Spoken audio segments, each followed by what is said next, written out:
Como é o modelo atômico de Rutherford? O modelo de Rutherford apresenta falhas. O que é o experimento da lâmina de ouro? O que são radiações alfa e beta?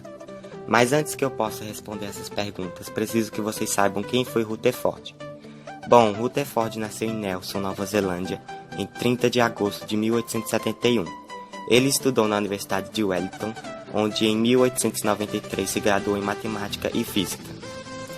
Ele ganhou por meio de concurso uma bolsa de estudos para a Universidade de Cambridge, na Inglaterra, sob a orientação de J.J. Thomson, o físico que descobriu os elétrons. Ele fez pesquisas sobre moléculas eletricamente carregadas, os íons.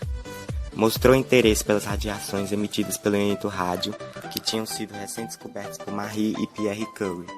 Em 1899, pesquisando o urânio na Universidade McGill de Montreal, constatou que um tipo de radiação emitida por esse elemento era facilmente bloqueada por uma folha de metal, dele o nome de raios alfa.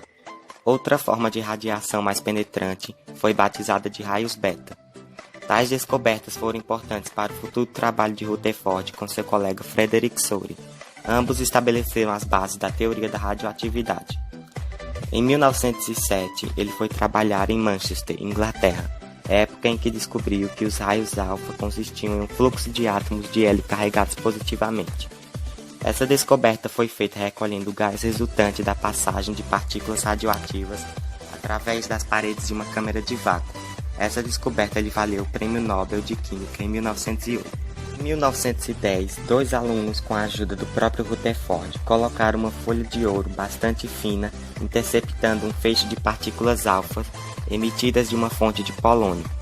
Eles observaram que algumas partículas ficavam totalmente bloqueadas, outras não eram afetadas, mas a maioria ultrapassava a folha sofrendo desvios. Isso se deveu pois o feixe com partículas positivas conseguiu passar sobre o espaço vazio, enquanto as que voltaram foram rebatidas pelas outras partículas positivas existentes no núcleo. Já as que passaram, mas se desviaram, foi por causa dos elétrons que as atraíram.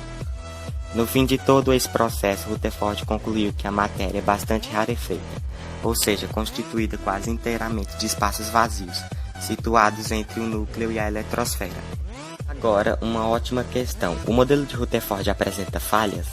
Sim, o modelo de Rutherford apresentou uma grande falha. Ele não conseguiu explicar por que os elétrons que têm carga negativa não se juntavam com um núcleo que possui carga positiva. Para explicar isso, podemos usar como exemplo o nosso sistema solar. Como os planetas não se aproximam nem se afastam do Sol. Isso acontece por causa de uma coisinha chamada força gravitacional, que permite que os planetas orbitem em torno do Sol sem mudarem a sua rota. Mas no átomo não é bem assim. Vamos supor que o núcleo é o Sol, enquanto os elétrons são os planetas, que além de circularem o núcleo, também giram em torno de si mesmos. Esse movimento de rotação faz com que a carga desses elétrons se, entre aspas, anule. Sendo assim, ele nem é atraído pelas cargas positivas do núcleo, nem são repelidos pelos outros elétrons. Esse movimento recebe o nome de efeito blindagem, que com a ajuda da força nuclear forte, que tem como papel estabilizar o átomo e suas partículas, fazem com que os elétrons não decaiam sobre o núcleo.